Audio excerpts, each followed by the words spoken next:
For those of you not of the Christian tradition,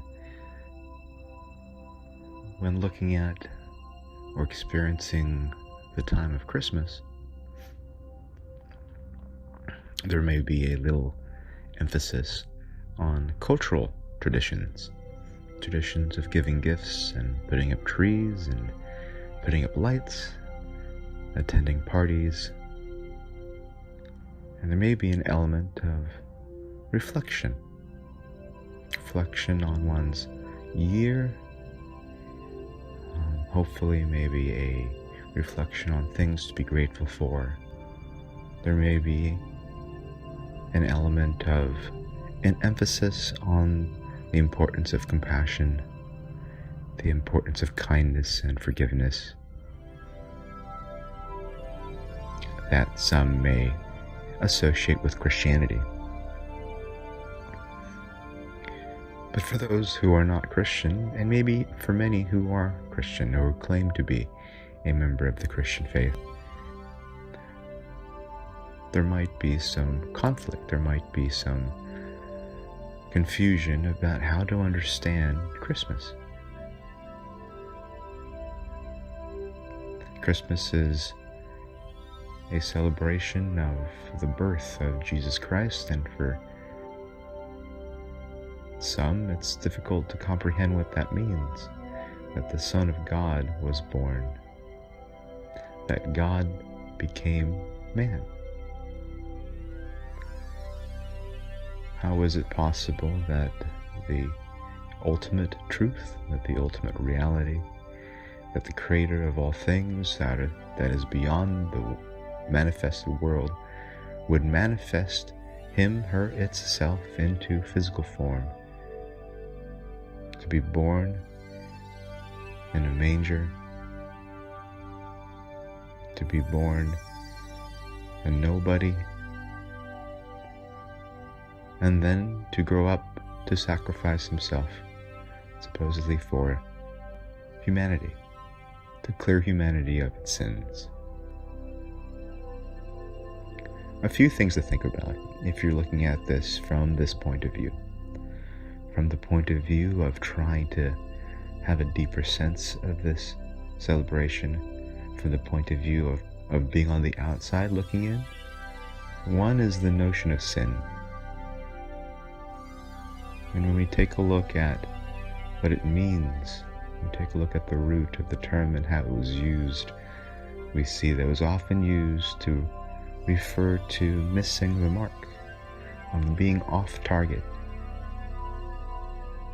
And it is taught that as a result of Adam and Eve disobeying God in the Garden of Eden and choosing to eat the fruit of the tree of knowledge of good and evil, that they were banished from the perfect idyllic place into a world full of pain and suffering.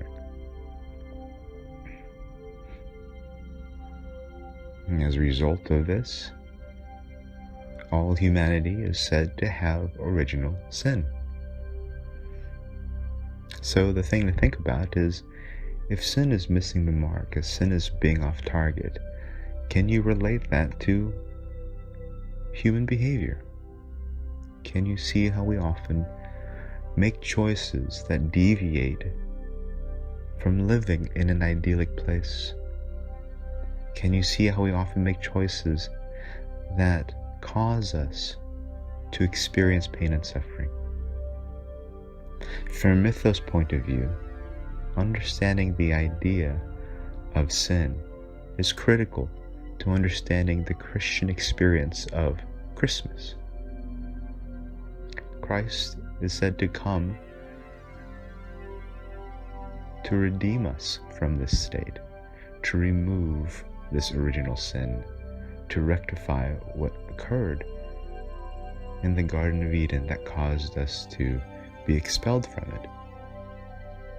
So here we are, making choices that often lead us away from peace. Can you reflect upon your own life and see how that might be the case? Prioritizing certain events and certain activities, certain goals, behaving certain ways with other people, responding to other people's behaviors in certain ways, saying things. Can you see how we often make choices that cause our own suffering?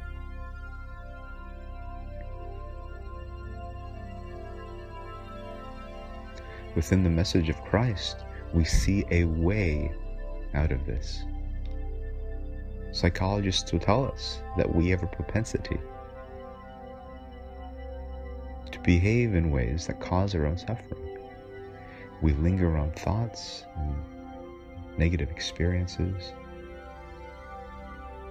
We have a tendency to focus on pursuing activities and achievements to raise our experience of happiness, only to find out after the fact that they don't provide us as much happiness as we had thought. You can simply take a look at your garage or closets to see all the examples of this. But as a result of that sort of pursuit of happiness, we end up wanting more, which causes us to suffer even more. We have a propensity to fear the unknown, to fear those who are different than ourselves. Evolutionary biologists may point to how this could have been a survival necessity. So it's no wonder that we often react in ways that can cause conflict with those that we don't understand, that have different cultures than our own, that look different than ourselves. In many ways, then, it's part of being human to make choices in our lives that miss the mark. But for Christians, through Christ, we see a way to transform ourselves, to transcend this state in order to have it so that we more naturally make choices that are to our benefit in terms of peace, in terms of happiness and joy. So in that way, maybe, for those of us looking from the outside in, and for those of us who may be a little confused about this notion of sin and the importance of the birth of Christ, maybe we can experience a tiny bit for ourselves this element of Christianity and this element of the meaning of Christmas. The second element is the notion that God is ultimately what's most real. God is ultimately what's most true. No matter what faith you belong to, God is seen as the underlying source of all manifested creation. God is seen as the ultimate truth, and it is said that that Jesus was the incarnation of God, was the incarnation of this truth. Through the way of Jesus, through the path that he calls us to follow, we are shown that truth. For many Christians, it's simply said to sit in the mystery that Jesus was fully human and at the same time fully divine.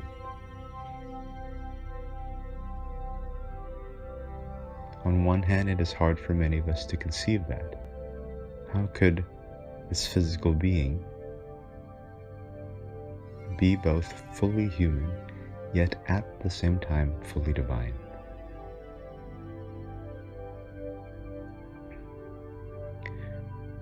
Again, thinking of this experientially, for those of us looking from the outside in, or for those of us who belong to the Christian faith but have difficulty wrapping ourselves around this notion, ask yourself, if Jesus is the way, and if Jesus was fully human and fully divine, what would be the point of following that way? Where would we go? you may see the natural connection would be towards realizing our own full divinity.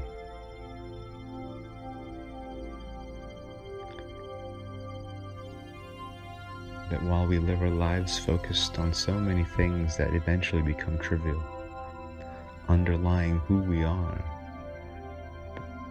beneath the surface, what we are is divine. And following the way of Jesus is a way to recognize that, to live in truth. So that when things in our lives become tumultuous, when things in our lives feel difficult, and we can get caught up in the waves of bills and disappointing other people and people disappointing us and not meeting our expectations for our lives.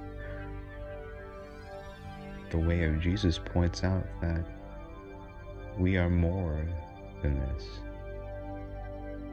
That the truth of our lives is more than our job.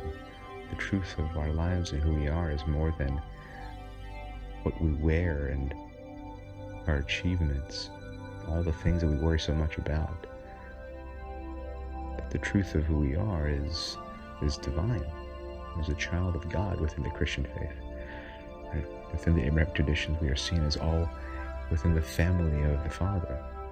So from a mythos perspective, we are all divine in that sense. There's more to who we are than what we often focus on.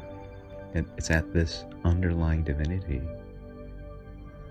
where we can rest in peace. That our deepest selves is this ocean underlying beneath all the chaos of the waves on the surface. But within the depths of this ocean is harmony. Within the depths of this ocean is ultimate compassion, ultimate empathy. That while on the surface each of us seems separate, our own little waves, each of us clinging to a separate identity, underneath we see we are all this same ocean. That we are all sons and daughters of this ultimate truth, this ultimate reality. So within the birth of Christ, we are reminded of this. The Christ was made flesh in order for us to realize that we are more than flesh. The celebration of Christmas is a celebration of each of our own divinity, which means that when we look out upon the world at all these separate individuals, maybe we can realize that our separateness, our differences, while on one hand are very real, on the other hand, at the same time, are simply illusion, and we are all part of the same family.